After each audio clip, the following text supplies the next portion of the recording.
Shalom everyone, this is Shlomo Katz and you're listening to The Soul of Israel on the landofisrael.com on the Land of Israel Network.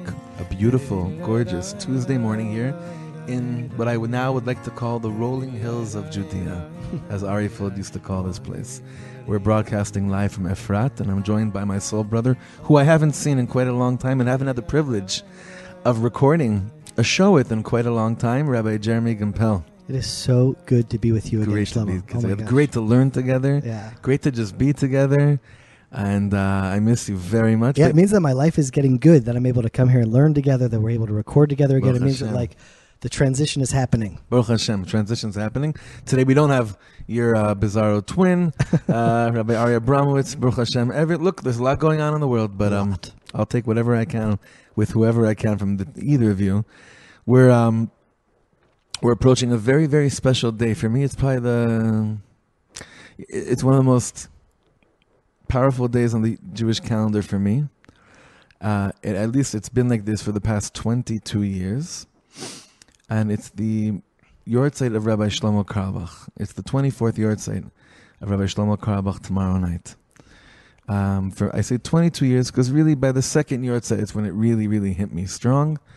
And for me, it's a day of tremendous cheshbon nefesh, and accounting, soul accounting. To ask myself how much of his teachings have truly been implemented into my day-to-day life. Not how many of them do I know or how many did I write up, but how many of them did I begin to live, truly begin to live. I know you also have a very, very strong connection to him, and we quote him often on the show. Our bima that we're sitting next to right now in the shul is in his memory. But to explain who he was or shed light on his life, that's not for now. I just want to focus on one specific teaching of his, which to me sums up his whole life. The Parsha opens up by saying three earth-shaking words that don't really make any sense. Vayera elav Hashem. And God revealed himself to God revealed God.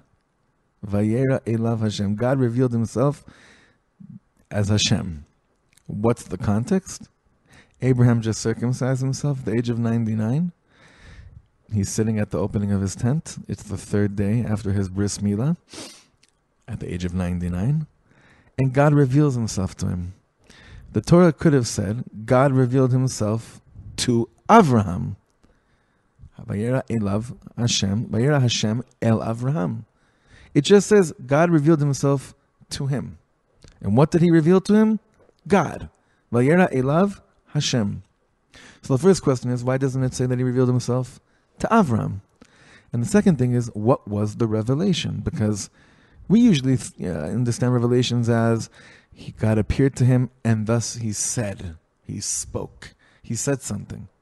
Here, there's nothing. Doesn't say anything to him, actually. The next pasuk is, Abraham lifted his eyes, and he saw these three pagans coming, and he goes and starts doing this whole geschäft for them, and running, and preparing food, and whatnot. So what's going on here? And all the tzaddikim, the righteous ones, ask these questions. Why doesn't it use Abraham's name? And also, what was the revelation? So the greatest example is like right now, Jeremy and I, we're in the room, we're alone in this room, and I'm with you. Do I have to call out to you by your name in order to get your attention? Or do I have to call out your name to distinguish from anybody else that's here? No, it's just you and me. So I don't have to look at you and say, okay, Jeremy, listen. It's just you and me. What do I need a name for? Reb Shlomo says. You need a name to be distinguished by others. And you need your own identity. But if it's just you and the person that you're talking to, there's no need for a name. Rabbi Nachman of Breslov says that for a person to truly begin to engage in the service of Hashem, he has to feel like he is the only person in the world. He has to feel that when Hashem is speaking to him and when Hashem is conveying his messages to him, no one else in the world exists, and that when you convey your heart to God, there's no one else in the world that exists. Basically, Avram Avinu was not the only person existing at that time. There were millions of people.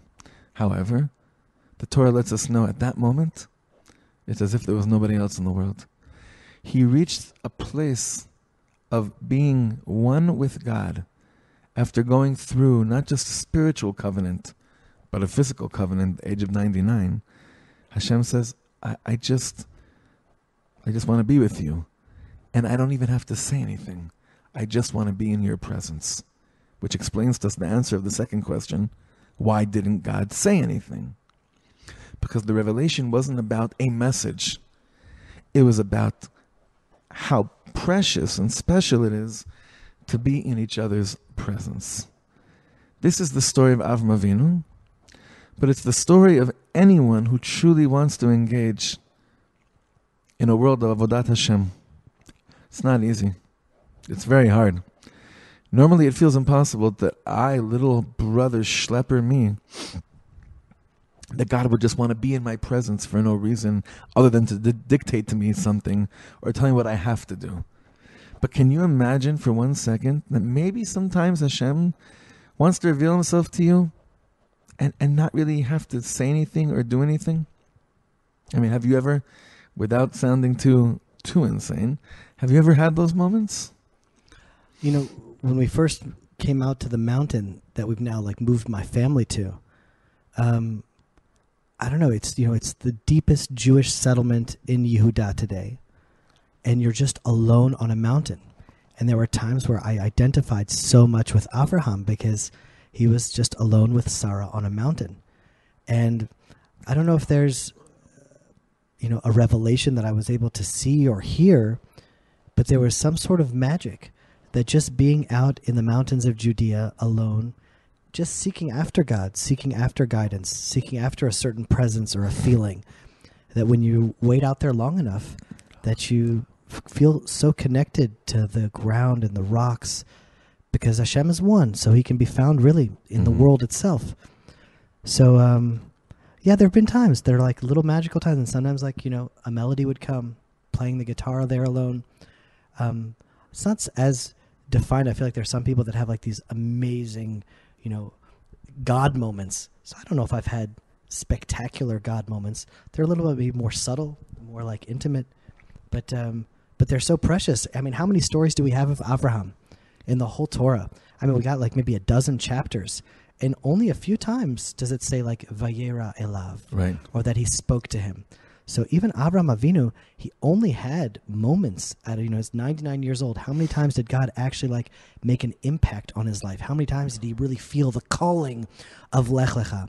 It was moments that he had to hold on to, he had to cherish, and he had to act upon them.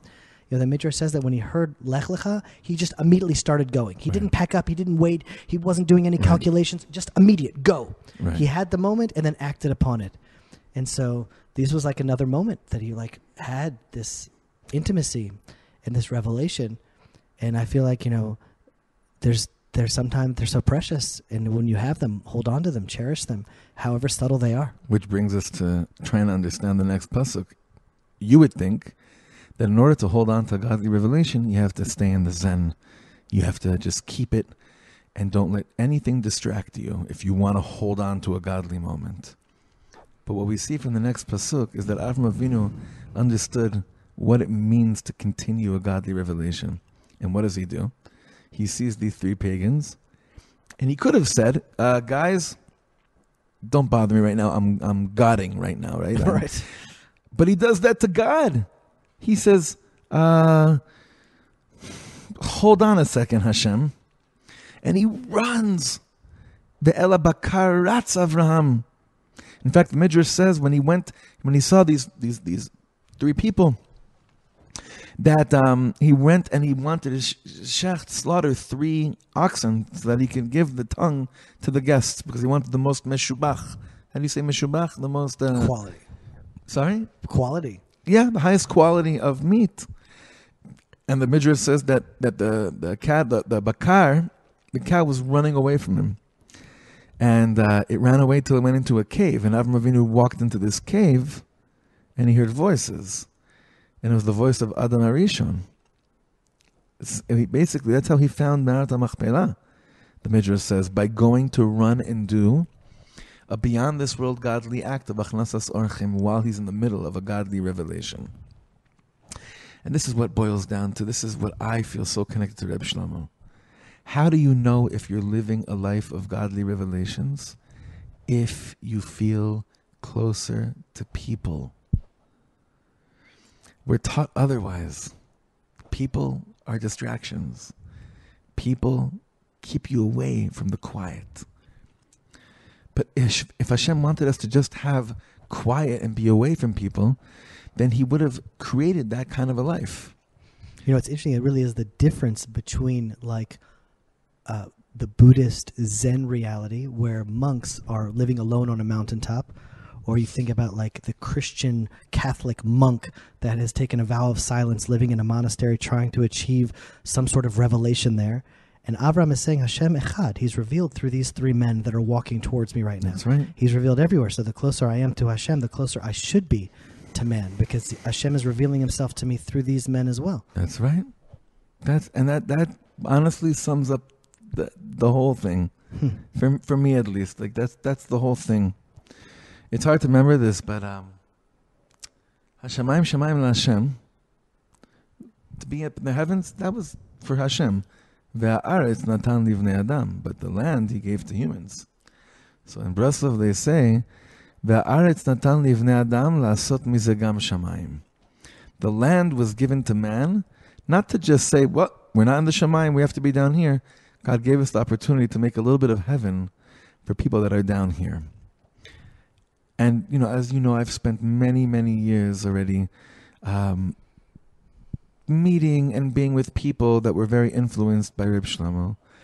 And I would say that a common theme by all of them was that they always felt that, A, they were the only people that existed while they were in his presence, which is how we began the show. And B, is that it's possible to taste heaven even when you're down here in this world. Even if it's for a few minutes. But like Reb Shlomo would always say, if you're hungry and someone offers you a sandwich, do you say no because you already know that you're going to be hungry again later? Like, do you say, what good is this going to help me for? I'm going to be hungry again in a few hours. Or do you grab what you can to keep on going? The same thing with simcha. The same thing with moments of love, moments of revelation. Even though I know it might not last forever and I'll have to do this again. But while we're on this lech lecha, you grab whatever you can. And he was a master provider of moments for so many people and continues to be so for so many years after his death. Yeah, to me, I think one of the things that inspires me so much about Reb Shlomo is that I think that when he saw people from the stories that I've heard, he immediately saw the soul within them. And that's why so many times in the Tanakh, the people can't tell, was that a person? Was that a pagan? Was that an angel? The story when Samson was first born, it's like, I saw this. Was it an angel? I don't know. And then these three pagans come to Avram. Are those angels? Are they people? I don't know. And like, there's a message there that in that mindset, there wasn't really a difference. Meaning a man that's coming to you is an angel that's coming to you if you have the eyes to see it.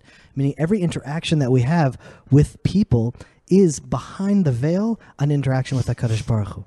And so to wear those eyes, those are Mamash Mashiach eyes, to see like Hashem's revelation behind each one of our interactions, that would make us so much more charitable, so much more giving. You're doing it, so much brother. more loving. Listen, I want to just give you a big shakayach. Oh, you're getting there, man. Oh my God. Listen, never underestimate the conviction of a Kohen. Listen, I'm announcing this to be a truth. No, I'm serious. Like, I think that we have this advantage of being here. The land, the authenticity, and the godly revelation that you said are like in rocks and pebbles here.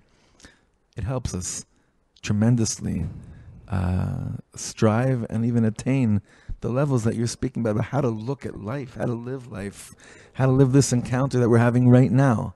Many people would say, you know, they would do anything to have a few minutes to discuss Hashem in the rolling hills of Judea. We're doing it. We're doing it, and we're inviting the world to do it with us. So in the spirit of Reb Shlomo, light a candle, take a second to go to a person that might need a little bit of heaven, even if it's for 20 seconds. Make them feel like they're the only person that exists in the world, and drop down some vitamin S, some vitamin simcha on that person and on yourself, and grab whatever you can, and continue the lech lecha in the tradition of Avram Avinu. Thank you so much for listening. You can reach me at shlomo@thelandofisrael.com and jeremy@thelandofisrael.com. Have a beautiful rest of your week.